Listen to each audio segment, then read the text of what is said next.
お忘れ物のないようご注意ください。හීන හොයාගෙන ආපු ගමනේ මම ඉන්නේ තවත් ලස්සනම ලස්සන සන්ධිස්ථානයක.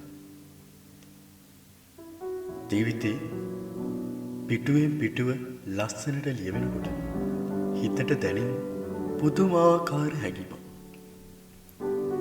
ඉතින් ඔයාලා දන්නවා මම මේ ඉන්නේ ඕසකා සංචාරේ. ඉතින් ෂෙහාන් බ්ලොග් වලට ආදරෙන් සාදරෙන් ඔයාලව පිළිගන්නවා. ඕසකා වලට ආපු මම කියෝතෝ වලට නොගියෝ ඒක පුංචි මදිකමක් නේද? ඉතින් මට හිතුණා ඕසකා වලින් ඉඳලා කියෝතෝට ගිහිල්ලා කියෝතෝවේ ලස්සන බලන්න. ඉතින් ඔයාලටත් පුළුවන් මාත් එක්ක කියෝතෝ යන්න. එන්න අපි යමු.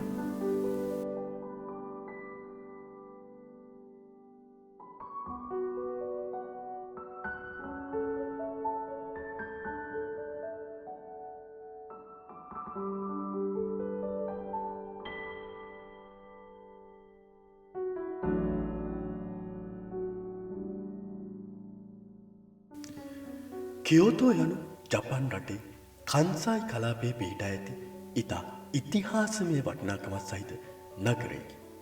මෙය යම් කාලයක් ජපානයේ අග නගරයද විය. කෙසේ වෙතත් අද වන විට ජපාන් සංස්කෘතියේ මධ්‍යස්ථානයක් ලෙසද විශිෂ්ට සංචාරක නගරයක් ලෙසද කියෝතෝව හඳුන්වන්නට පුළුවන්. ක්‍රිස්තු වර්ෂ 794 සිට 1868 දක්වා ජපානයේ අගනගරයේ වශයෙන් කටයුතු කළේ කියෝතෝවයි. බුදුදහම ශින්තෝ ආගමේ දෙව්මැදුරු සහ නූතන සහ සම්ප්‍රදායික ශිල්පීය ව්‍යාපෘති විශාල ප්‍රමාණයක් කියෝතෝවේදී අපිට දැක ගන්න පුළුවන්. කියෝතෝ යනු නමෙහි අදහස වන්නේද අගනගරය යන්නයි. පරණ විහාර ශිල්ප උත්සව සහ විවිධාංග අංග රැසකින් සමන්විත කියෝතෝව ශ්‍රී ලංකාවේ මහා නුවරට සමාන නගරයකි.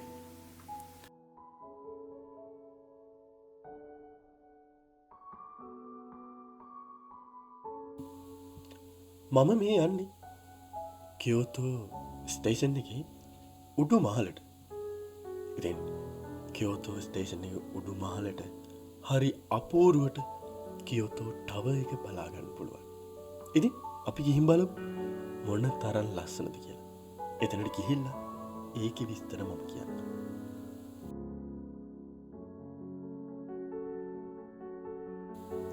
කියෝතෝ ටවර්. කියෝතෝ නගරේ සංකේතවත් ආකෘතියක් වන අතර 1964 දී ටෝකියෝ ඔලිම්පික් සඳහා ඉදිකරන ලදී.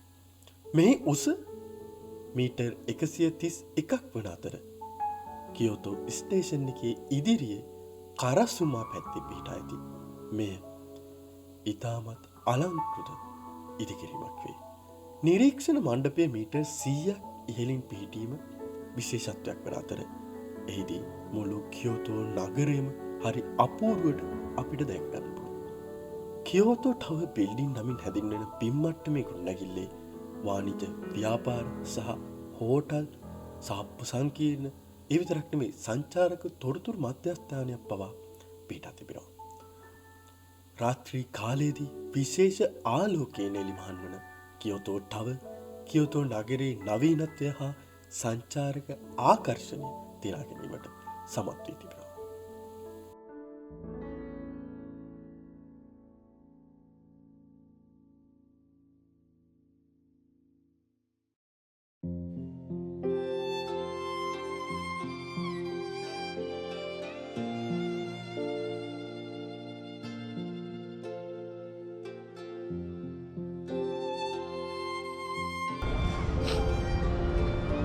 කියෝතෝ සංචාරේ අද දෙවැනි දවස ඊයේ මුකුත් ෂූට් කරගන්න හම්බුනේ නැහැ. ඊයේ මම අර උඩ ගත්ත වීඩියෝස් ටික විතරයි. ඊට පස්සේ වැඩ ගොඩක් තිබ්බා. ඊට පස්සේ අදත් දේවල් වැස්ස නිසා කිසිම දෙයක් කරගන්න හම්බුනේ නැහැ. දැන් මම හිතන්නේ 12ක් පැනලා ඇති. එකට විතර ඇති. දැන් තමයි පොඩ්ඩක් එළියට ආවේ. පේනදි වැහි මන්දාරෝ.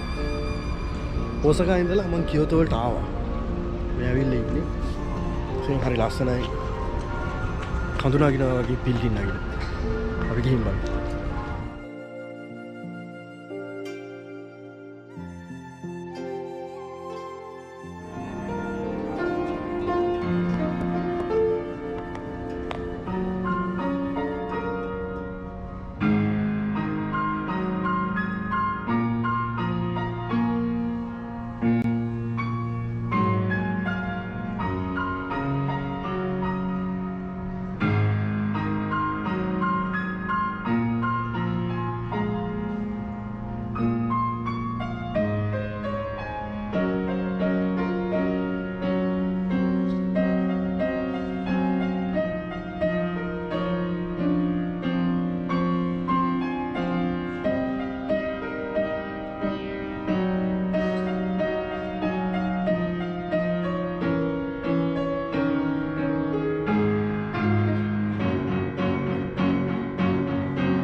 ඒ තිබුණේ නම් අපි හිතනවා වගේ කොන්සර්ට් එකක් නම් නෙමෙයි.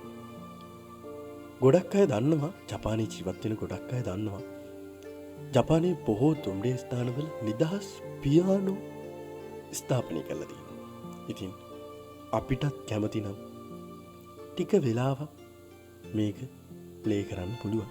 ඉතින් ඒ වගේ ජපානයේ ශිෂ්‍යයන් දෙදෙනෙක්ගේ ඉදිරිපත් කිරීමක් තමයි අපි ඒ දැක්කේ. ඉතින් ඒ හඬට මම හරි ආස නිසා ටික වෙලාවක් එතන නැවතුණා.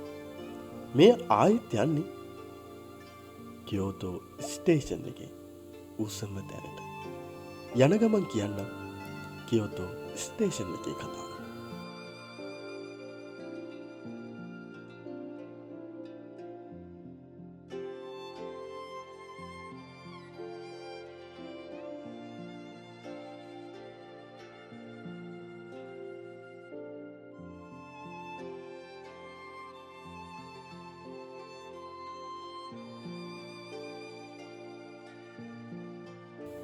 කියෝතෝ ස්ටේෂන් ජපානයේ කියෝතෝ නගරයේ පිහිට ඇති අති විශාලතම දුම්රිය ස්ථානයක් වන අතර Shinkansen, JR central, JR west, Kintetsu railway හා කියෝතෝ සබ්වේ වැනි මාර්ග රැසක් සමග සමත් වේ. වසර 1877 දී විවෘත කර ජනතාගත කරන කියෝතෝ දුම්රිය ස්ථානය දවසකට මගින් ලක්ෂ 4කට ආසන්න පිරිසක් භාවිත කරයි.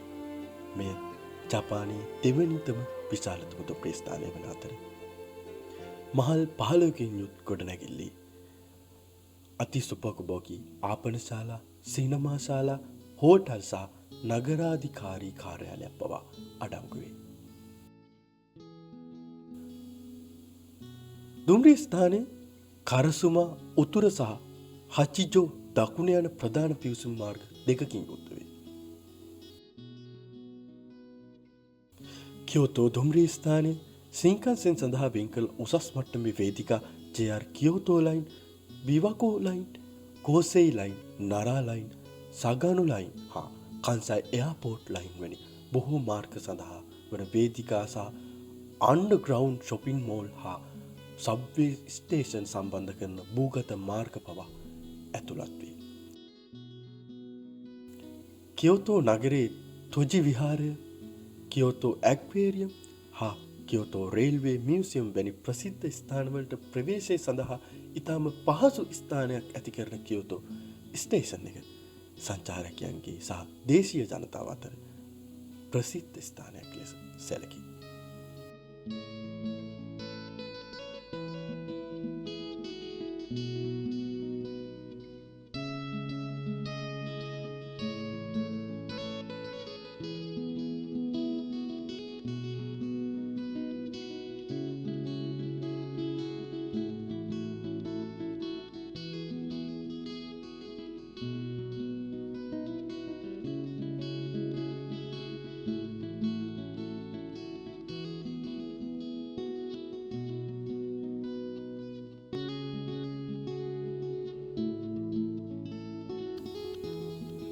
හේන පිරුණු ජපානයේ තවත් සුන්දර ස්ථානයක් වුණු කියෝතෝ දුම්රිය ස්ථානයේ සුන්දර මතක ගොඩක් මට එකතු කරා.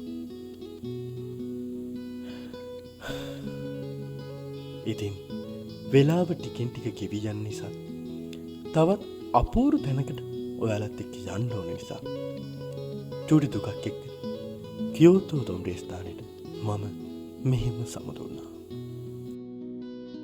ඒ සුන්දර මතකත් එක්ක අදට ගිහින් එන්නම්. ආයෙත් ඕසකා සංචාරයේ 3 වෙනි වීඩියෝ එකකින් හමු වෙන බලාපොරොත්තු වෙන්න. මම ශේහාන් වීරසිංහ. සයෝනාරා. 次は稲荷です。出出口は左側です。